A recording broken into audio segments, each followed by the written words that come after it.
ಪ್ರಿಯ ವೀಕ್ಷಕರೇ, ಇಂದಿನ insight editor special ಸಂಚಿಕೆಗೆ ಸ್ವಾಗತ. ದಾವಣಗೆರೆ ದಕ್ಷಿಣ ವಿಧಾನಸಭಾ ಕ್ಷೇತ್ರದಲ್ಲಿ ಇಂದು ಬಹಿರಂಗ ಪ್ರಚಾರಕ್ಕೆ ತೆರೆ ಬಿದ್ದಿದೆ. ಆದರೆ ಪ್ರಚಾರದ ಅಬ್ಬರ ನೋಡಿದರೆ ಈ ಬಾರಿ ದಾವಣಗೆರೆ ಮೈದಾನದಲ್ಲಿ ಏನೋ ದೊಡ್ಡ ಬದಲಾವಣೆ ಗಾಳಿ ಬೀಸುತ್ತಿದೆ ಎಂಬುದು ಸ್ಪಷ್ಟವಾಗುತ್ತಿದೆ. ದಾವಣಗೆರೆ ದಕ್ಷಿಣ ಕಾಂಗ್ರೆಸ್ಗೆ ನಡುಕ ಹುಟ್ಟಿಸಿದ ಎಸ್ಡಿಪಿಐ ಅಬ್ಬರ. ಬಹಿರಂಗ ಪ್ರಚಾರದ ಕೊನೆಯ ದಿನವಾದ ಇಂದು ಎಸ್ಡಿಪಿಐ ತನ್ನ ಶಕ್ತಿ ಪ್ರದರ್ಶನ ಮಾಡುವ ಮೂಲಕ ಇಡೀ ಕ್ಷೇತ್ರದ ಗಮನ ಸೆಳೆದಿದೆ. ಅಭಿ ನಹಿ ಟೊ ಕಭಿ ನಹಿ ಎಂಬ ಘೋಷವಾಕ್ಯದೊಂದಿಗೆ ಅಖಾಡಕ್ಕಿಳಿದಿರುವ ಎಸ್ಡಿಪಿಐ ಕಾಂಗ್ರೆಸ್ನ ಭದ್ರಕೋಟೆಯನ್ನು ನಡುಗಿಸುವಂತೆ ಮಾಡಿದೆ. ಸ್ಥಳೀಯ ವರದಿಗಳ ಪ್ರಕಾರ ಈ ಬಾರಿ ದಾವಣಗೆರೆ ದಕ್ಷಿಣದಲ್ಲಿ ಬಿಜೆಪಿಗಿಂತ ಹೆಚ್ಚಾಗಿ ಎಸ್ಡಿಪಿಐ ಮತ್ತು ಕಾಂಗ್ರೆಸ್ ನಡುವೆ ನೇರ ಫೈಟ್ ಏರ್ಪಟ್ಟಿದೆ. ಕೇವಲ 10,000 ಮತಗಳ ಅಂತರದಲ್ಲಿ ಎಸ್ಡಿಪಿಐ ಅಭ್ಯರ್ಥಿ ಅಫ್ಸರ್ ಕೊಡ್ಲಿಪೇಟೆ ಜಯಭೇರಿ ಬಾರಿಸುವ ಸಾಧ್ಯತೆಯಿದೆ ಎಂಬ ಮಾತುಗಳು ಕೇಳಿಬರುತ್ತಿವೆ. ಕೇವಲ ಮುಸ್ಲಿಂ ಮತಗಳಲ್ಲದೆ ದಲಿತ ನಾಯಕರು, ಪ್ರಗತಿಪರ ಚಿಂತಕರು ಹಾಗೂ ಹಿಂದೂ ಸಮುದಾಯದ ಒಂದು ವರ್ಗವೂ ಬದಲಾವಣೆ ಬಯಸಿ ಎಸ್ಡಿಪಿಐ ಕಡೆಗೆ ಒಲವು ತೋರುತ್ತಿರುವುದು ಕಾಂಗ್ರೆಸ್ಗೆ ನುಂಗಲಾರದ ತುತ್ತಾಗಿದೆ. ಅಫ್ಸರ್ ಕೊಡ್ಲಿಪೇಟೆ ಪರವಾಗಿ ರಾಷ್ಟ್ರೀಯ ನಾಯಕರು ಮತ್ತು ಉಲಮಾಗಳು ಬೀದಿಗಿಳಿದು ಮತಯಾಚನೆ ಮಾಡಿದ್ದಾರೆ. ಕಾಂಗ್ರೆಸ್ ಪಾಳೆಯದಲ್ಲಿ ಆತಂಕ? ಹೌದು ಪ್ರಿಯ ವೀಕ್ಷಕರೇ, ಒಬ್ಬನೇ ಒಬ್ಬ ಎಸ್ಡಿಪಿಐ ಅಭ್ಯರ್ಥಿಯನ್ನು ಸೋಲಿಸಲು ರಾಜ್ಯದ ಇಡೀ ಸಚಿವ ಸಂಪುಟವೇ ದಾವಣಗೆರೆ ದಕ್ಷಿಣದಲ್ಲಿ ಬೀಡುಬಿಟ್ಟಿರುವುದು ಹಲವು ಪ್ರಶ್ನೆಗಳನ್ನು ಹುಟ್ಟುಹಾಕಿದೆ. ಮುಖ್ಯಮಂತ್ರಿಗಳು, ಸತತವಾಗಿ ಇಲ್ಲಿ ಪ್ರಚಾರ ಮಾಡುತ್ತಿರುವುದನ್ನು ನೋಡಿದರೆ ಕಾಂಗ್ರೆಸ್ಗೆ ತನ್ನ ಸೋಲಿನ ಭೀತಿ ಕಾಡುತ್ತಿದೆಯೇ ಎಂಬ ಅನುಮಾನ ಮೂಡುತ್ತಿದೆ. ಸ್ಥಳೀಯ ಮತದಾರರು ಕಾಂಗ್ರೆಸ್ ಕೈಬಿಡುತ್ತಿದ್ದಾರೆ ಎಂಬ ಭೇವೆ ಇಷ್ಟೊಂದು ದೊಡ್ಡ ನಾಯಕರನ್ನು ಬೀದಿಗೆ ತಂದಿದೆ ಎಂಬ ಚರ್ಚೆ ಈಗ ಸಾರ್ವಜನಿಕ ವಲಯದಲ್ಲಿ ಜೋರಾಗಿದೆ. ಸೈಯದಾ ಸಾದಿಯಾ ಅವರ ಪವರ್ಫುಲ್ ಡೈಲಾಗ್, इस बार वोट लीडर को, डीलर को नहीं.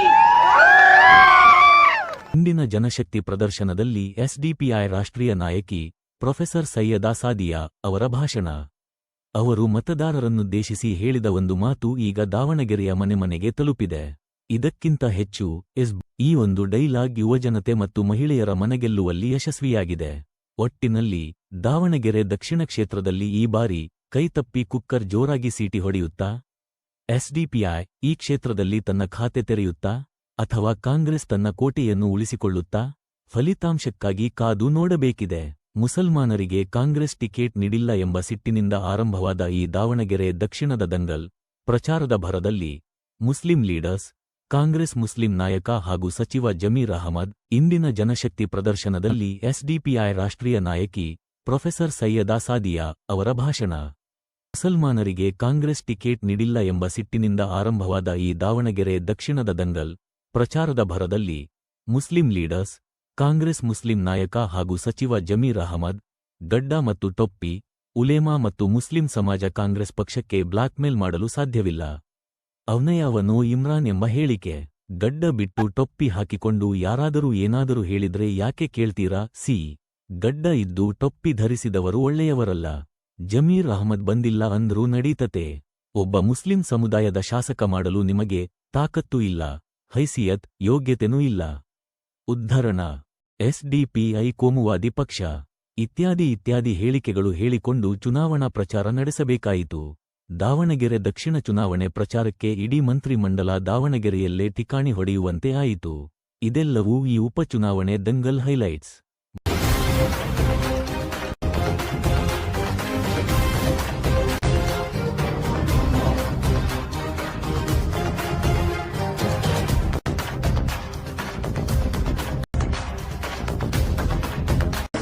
एक खास और नेक सियासत उमरुल खत्ताब से मैंने सीखा है. कौम को रिप्रेजेंट करने वाला ये गाड़ी और यही टोपी वाला अफसर बनने पे विधानसभा में अगर चाहेगा कोई माइक का लाल की हिम्मत नहीं हो सकती.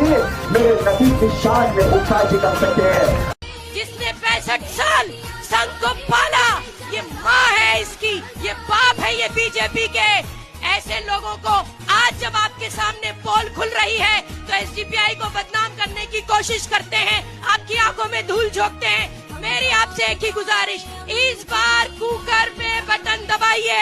4 नंबर अफसर कोडलीपेटे एक ईमानदार कायद और एक बेहतरीन सियासत को जिताकर अपने जमीन, अपने ईमान का हक अदा कीजिए. नशा करने वाला, पार्टी में जाने वाला और ये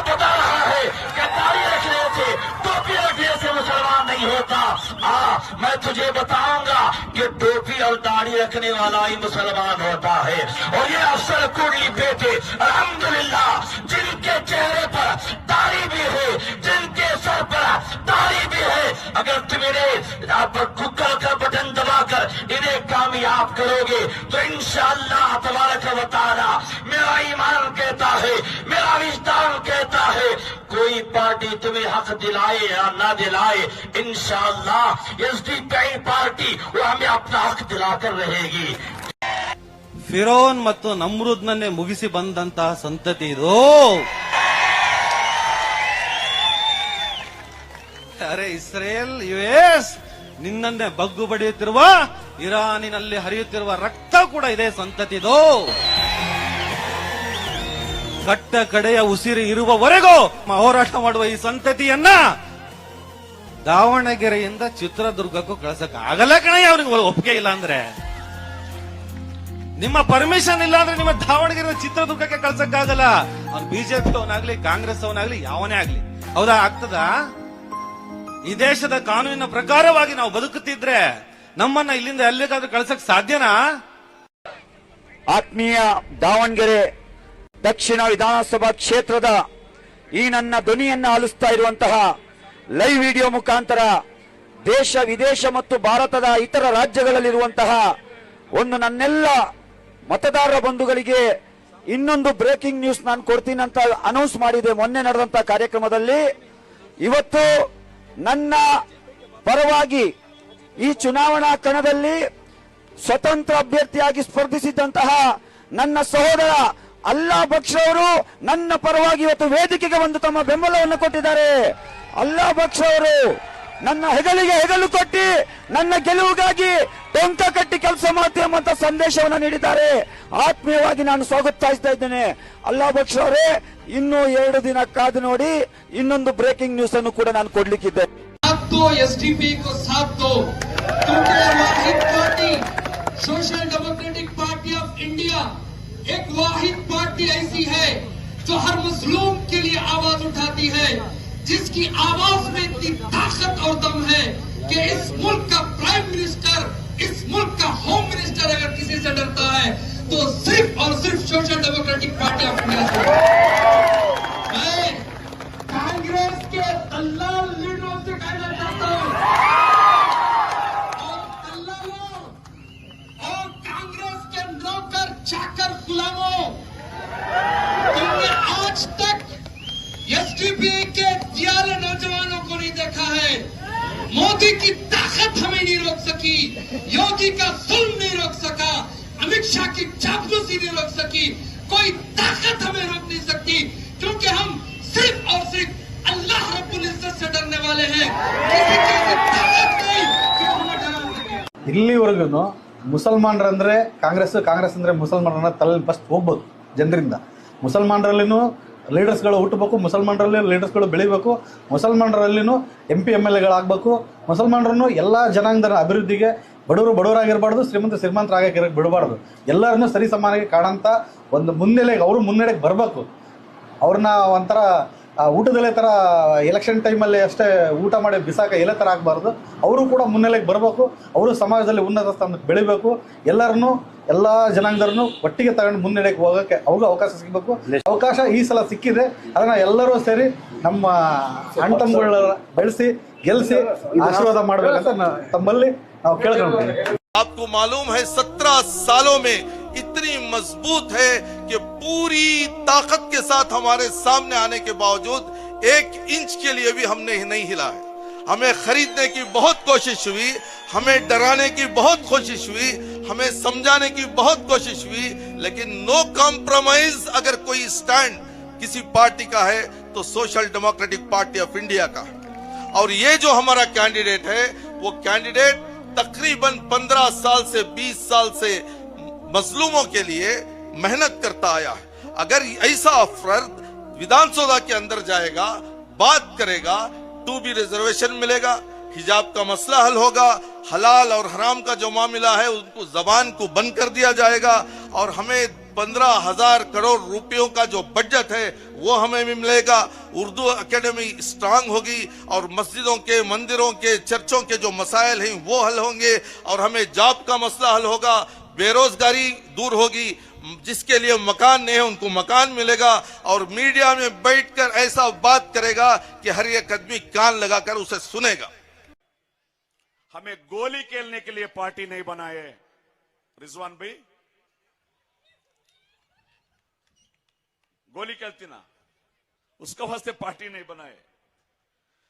हमारे हर एक नौजवानों को, हर एक ऑर्डिनरी आदमी को कारपोरेटर बनाने, एमएलए बनाने, एमपी बनाने हम लोग खड़े हैं। हम लीडर्स को इंपोर्ट नहीं करते, समझ में आ रहा? लीडर्स को कहां से ऊपर से नहीं उतारते, जमीन से लीडर्स को बनाकर हम असेंबली में भेजते हैं। उसको जिंदा मिसाल, उसका जिंदा मिसाल अफसर कोटलीपेट है। आज ये रिजवान अरशद साहब, ये सलीम साहब आकर एसडीपीआई को चैलेंज करना चाहते हैं। हम तुम्हारे चैलेंज से डरने वाले नहीं। अगर तुम्हें दम है जाओ, कौम ने जिताकर तुम्हें असेंबली में भेजा है। यहाँ दावणगिरे के स्टेज पर आकर ठाड़ना आसान है। क्यों?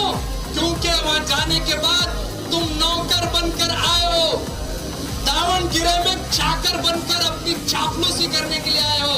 यहाँ ठाड़ना आसान है। दम है जाओ, असेंबली में हिजाब के बारे में आवाज उठा के बताओ।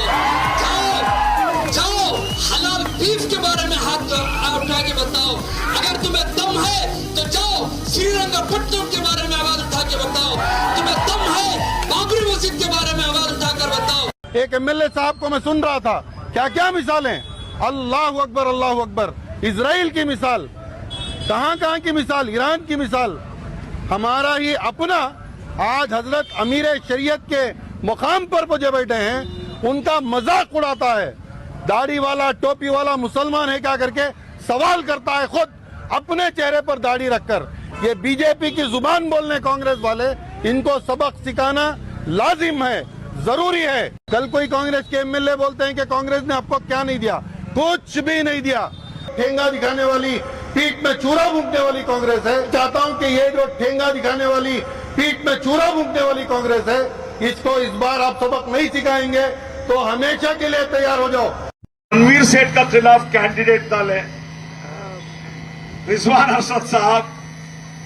तनवीर सेठ साहब तो छोड़ो, तनवीर सेठ साहब का जो अब्बा थे मरहूम अजीज सेठ साहब, एक बेबाक लीडर थे, मैं इज्जत करता हूं। शेरे कर्नाटक थे। अजीज सेठ का सामने रिजवान अरशद का अब्बा अरशद आईक्यू अरशद साहब, आरक्यू अरशद साहब 4 बार कंटेस्ट करे। हम ना बोलती तुम्हें कंटेस्ट करे। रिजवान अरशद साहब का अब्बा है नहीं, आरक्यू अरशद साहब मरहूम अजीज सेठ का सामने 4 बार उनको हराने का वास्ते कंटेस्ट करे। समझ में आ रहा? ಬದಲಾವಣೆ ಬಯಸುವುದು ಉತ್ತಮ. ಬದಲಾವಣೆ ಅಂದರೆ ಅಭಿವೃದ್ಧಿ, ಮೂಲಭೂತ ಸೌಕರ್ಯ ಅಷ್ಟೇ ಅಲ್ಲ, ಮತದಾರ ಬಾಂಧವರಿಗೆ ನ್ಯಾಯ, ಸಮ್ಮತೆ ಮತ್ತು ಗೌರವ ನೀಡಲೇಬೇಕು. ನಮ್ಮ ಸರ್ವೆ ಪ್ರಕಾರ ಎಸ್ಡಿಪಿಐ ಅಫ್ಸರ್ ಕೊಡ್ಲಿಪೇಟೆ 10,000 ಮತಗಳ ಅಂತರದಿಂದ ಜಯಭೇರಿಯಾಗಿ ವಿಧಾನಸಭೆಗೆ ಪ್ರವೇಶ ಮಾಡುತ್ತಾರೆ ಎಂದು ಸಮೀಕ್ಷೆ. ಎಂಎಲ್ಎ ಅಂದರೆ ಜನರ ಕಷ್ಟಗಳನ್ನು ಕೂಡ ಕೇಳುವ ಧೈರ್ಯ ಇರಬೇಕು. ಮನೆಯಲ್ಲಿ ಒಳಗೆ ಕರೆದು ಒಬ್ಬ ಬಡಪಾಯಿಗೆ 1 ಲೋಟ ನೀರಾದರೂ ಕೊಟ್ಟು ಅವನ ಕಷ್ಟ ಕೇಳಿ ಅವನಿಗೆ ಧೈರ್ಯ ತುಂಬಿ ಅವನ ಕೆಲಸ ಹಣ ಪಡೆಯದೆ ಮಾಡಿಕೊಡುವ ಒಬ್ಬ ಎಂಎಲ್ಎ ಬೇಕು ರೀ. ಆ ಗುಣ ಎಸ್ಡಿಪಿಐ ಅಭ್ಯರ್ಥಿ ಅಫ್ಸರ್ ಕೊಡ್ಲಿಪೇಟೆಗೆ ಮಾತ್ರ ಇದೆ ಎಂದು ಹೇಳುತ್ತಾ ಇದು ಇಂದಿನ ವಿಶೇಷ ಇನ್ಸೈಟ್ ಎಡಿಟರ್ ಸ್ಪೆಷಲ್. ನಿರಂತರ ಅಪ್ಡೇಟ್ಗಳಿಗಾಗಿ ನೋಡ್ತಾ ಇರಿ ಇನ್ಸೈಟ್ ನ್ಯೂಸ್ 14.